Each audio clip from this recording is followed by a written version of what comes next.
ये सुनकर मुझे एकदम उसी चीज का आंसर देने की जरूरत नहीं कि बिहार की दुर्दशा क्यों है।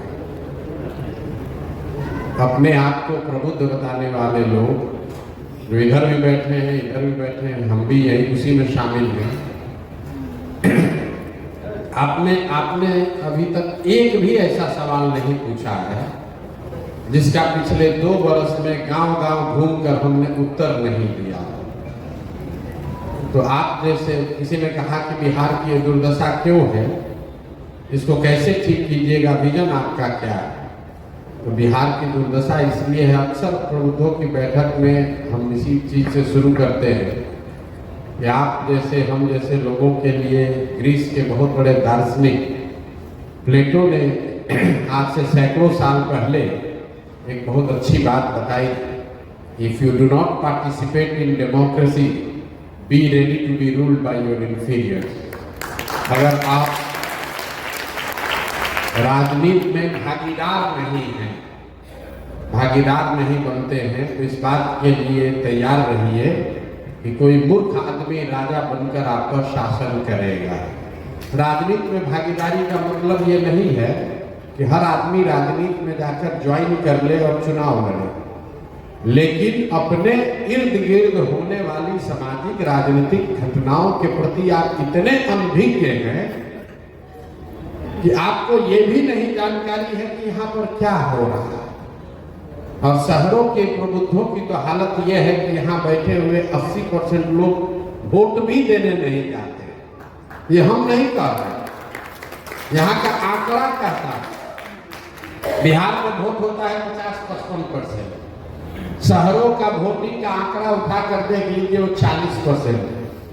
और वहां पर भी मिडिल क्लास जहां पर जो बस्तियां हैं, जो इलाके हैं, वहां 30% वोटिंग नहीं होती है। यहाँ बैठकर इतना लंबा लंबा आप सवाल कर रहे हैं, गोपालगंज को कैसे सुधारिएगा, बिहार का शिक्षा कैसे सुधरेगा, आप पर भरोसा क्यों करें?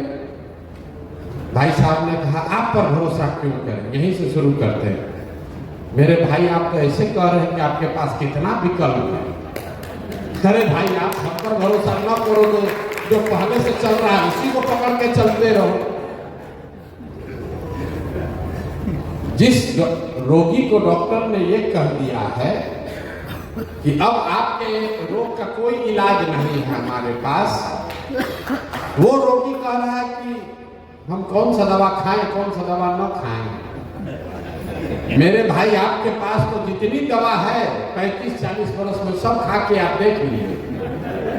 आपने कांग्रेस को देख लिया, आपने लालू जी का सामाजिक न्याय देख लिया, पढ़े लिखे नीतीश कुमार की सरकार देख ली, मोदी जी का करिश्मा भी देख लिया, आपकी दशा नहीं सुधरी।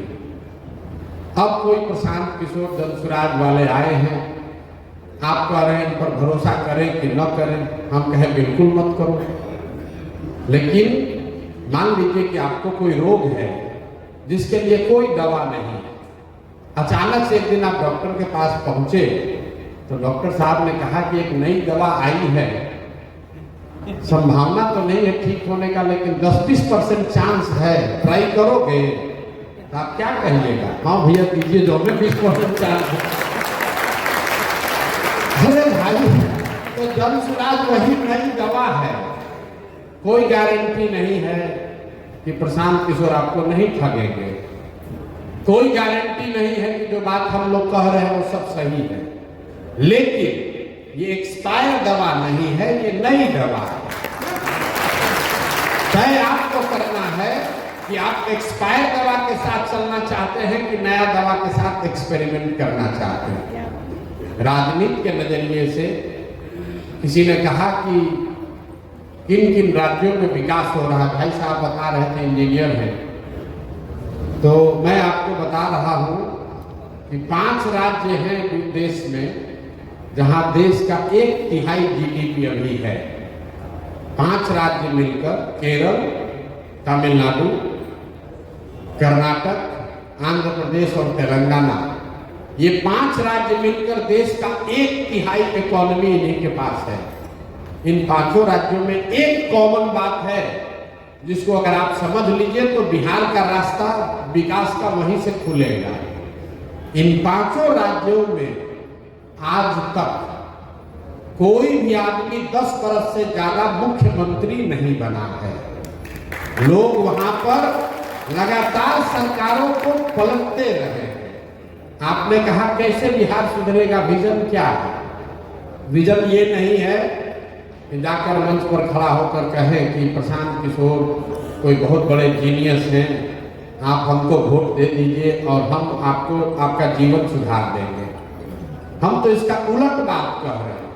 हम कह रहे हैं कि अगर 10 प्रशांत किशोर भी आएंगे तो भी आपका जीवन नहीं सुधरने वाला है। जीवन तब सुधरेगा जब आप सरकारों को, व्यवस्था को अपने प्रति उत्तरदायी बनाएंगे, अकाउंटेबल बनाएंगे।